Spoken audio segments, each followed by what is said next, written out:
The instructional lectures of our craft describe the form of the lodge as a parallelepipedon, that is, a figure whose sides are parallelograms and whose opposite faces are parallel. This is symbolized by the double cube, a pair of cubes which can be considered in three relationships: separate, conjoined, and combined. Separated, they are represented in the lodge by the rough and the perfect ashlars. Conjoined, they are the limiting cubes of a tesseract, the four-dimensional extension of the cube, lying in relation to each other in 4 dimensions, as do the opposite square surfaces limiting a cube in 3 dimensions. Combined, they form a single cube, being, according to the solution of the Delian problem, increased in each direction in the ratio of the cube root of 2. I am aware that these definitions are not calculated to give much satisfaction to the modern craftsman, and the real difficulty in grasping the fundamental geometry of the lodge is that, like the real man, it cannot be contacted in a full 3-dimensional space continuum such as we are normally accustomed to work in. In its simplest form, it may be expressed as a 4-dimensional concept, to be contacted by the senses only in sections, one layer, as it were, at a time. We are therefore supplied with the appropriate symbols, and it must be acknowledged that the compilers of our system evinced exceptional insight in providing them for us. A hint is given here and a hint there, each insignificant in itself,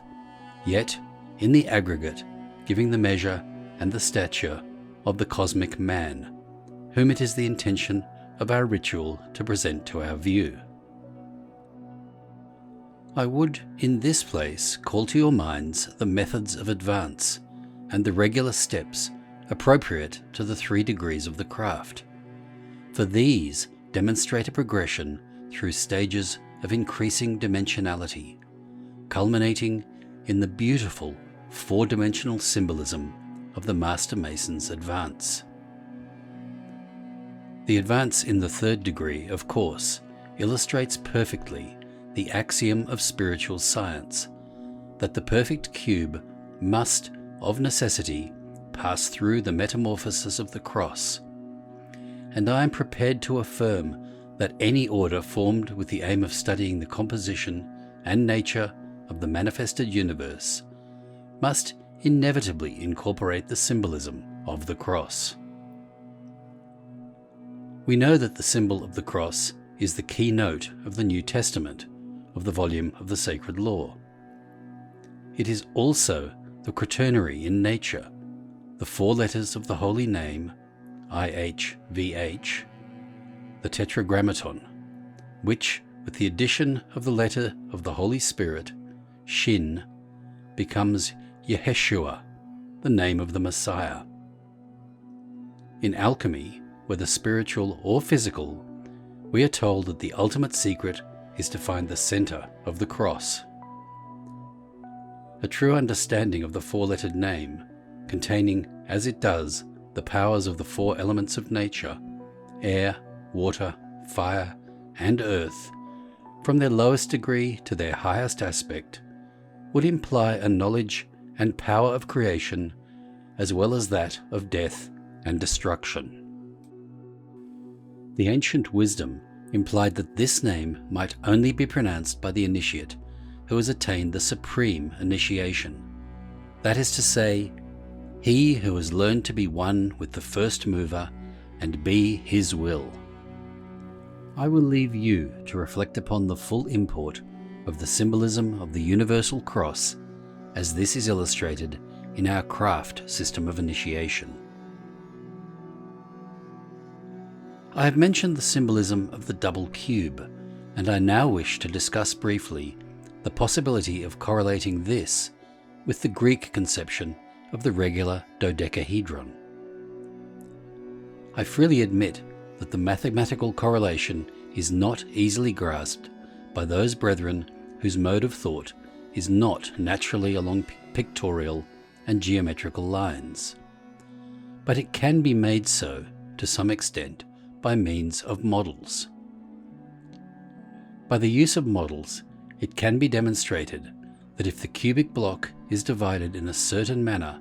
and then turned inside out, the resultant figure is a dodecahedron which exactly contains within itself a cube of the same dimensions as the original cube. The remainder of the volume of the dodecahedron is not equal to that of the cube, but it might perhaps be called a close approximation, and it is quite feasible that the old geometers put forward this solution of the famous Delian problem as a mask to cover the real object of their research. In any case, and however we may be inclined to contest the speculations of the Greek thinkers regarding the duplication of the cube, we must not overlook the fact that it has often been pointed out by mathematicians in our day that the reproduction of a solid as its mirror image is only possible by turning it over or folding it in the fourth dimension, in the same manner that a plane figure, i.e. a two-dimensional figure, can only be reversed by pulling it through itself in its own plane. In other words, by pulling it through the third dimension. This, indeed, is one of the arguments advanced in support of the theory that animate bodies are actually constructed to contain or act as channels for four-dimensional beings. Moreover, when viewed in this way, the double cube is seen as a wonderful symbol of the perfected man, providing that we bear in mind that the real man, the overself, dwells in what is to us the non-existent space in the plane of cleavage between the two cubes. Admittedly, it is very difficult for some types of mind to grasp this conception, but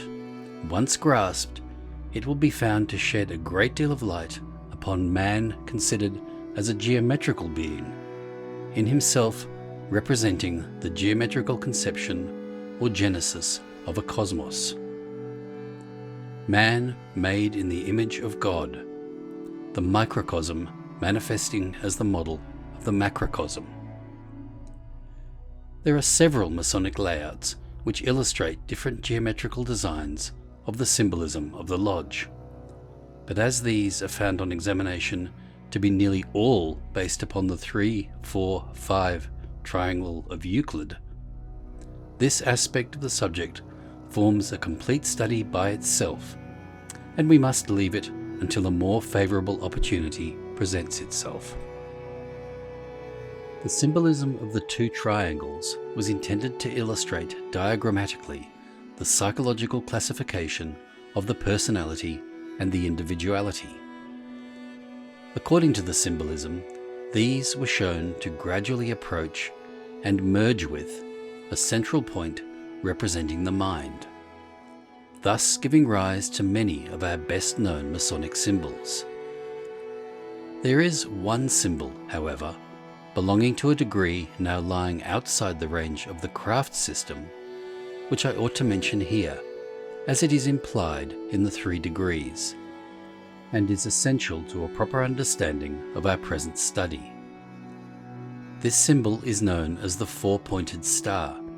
and it takes the form of the familiar interlaced triangles. And if we view the central square as representing the mind, then the points of the triangles will symbolize the remaining principles allotted to the personality and individuality, and the whole symbol will be seen to show forth the 6-fold man functioning through his vehicles by the perfecting of the mental instrument. Now there is a Masonic tradition which declares that the headstone of the corner should be a perfect replica of the completed building, and this conforms with the maxim of our science that the microcosm must come forth as a miniature macrocosm, and give the key by which the knowledge of the macrocosm can be attained. The geometrical figure of the four-pointed star may, therefore, be taken as representing the lodge, with the worshipful master as the central point, 4 square, wisdom linking the manifold man into one composite whole, and drawing into himself all the other offices. Further, when the points representing the offices, or psychological principles, are shown as folded inwards towards the centre, their juxtaposition brings into being a perfect example of one of the most important of buildings from the Masonic point of view, the pyramid, the light. Moreover, this, with its mirror image, gives the central figure round which the cubic stone is built, and by joining up the centres of the sides of the cube, we see that it is built round and contains the octahedron. All the 5 regular solids are based upon one, the simplest of them, the tetrahedron, and 2 of these interlaced symmetrically show in their points and intersections the points of the cube and of the octahedron, while 5 similarly interlaced give the points of the icosahedron and the dodecahedron. I would again emphasize that this is a difficult subject to treat of briefly. Indeed, I would stress that its fuller study must of necessity be left to individuals for search, and, where possible, to personal tuition. For we are here intimately concerned with that work about which a Master Mason is presumed to be able to give private instruction to brethren in the inferior degrees. And now we must leave our brief attempt to sketch the geometrical processes of measuring the stature of the lodge man by means of Masonic anthropometry. There are many difficulties to be overcome before progress is apparent, but the aspirant for Masonic advancement must steadily and conscientiously persevere along the path to that which he seeks, just as each candidate engages himself to so in respect of its ceremonial portrayal, and every brother may be assured of receiving his exact dues for the labour he expends. Remember that our Masonic labour involves the making of our whole being perfect, and that we are expressly instructed that it is intended to render the circle complete. We, as we know ourselves at present, are not a circle, but a square, which is but the 4th part of a circle, and it follows that until we know the other 3/4, we can never make the circle of our being complete, neither can we truly know ourselves. In former times, as I have intimated, these deeper problems were the subject of geometrical expression, and echoes of the science remain to us in the craft today in our references to squares, triangles, and circles. Did I not agree with thee for a penny, says the great master in the volume of the Sacred Law, for the round disc of the coin is an emblem of the completeness which is denoted by the circle, and it is this same wholeness which every Freemason is enjoined to effect in himself. Let us, then, supplicate the grand geometrician of the universe that the rays of heaven may shed their benign influence to enlighten us in the paths of virtue and science. Peace to all beings.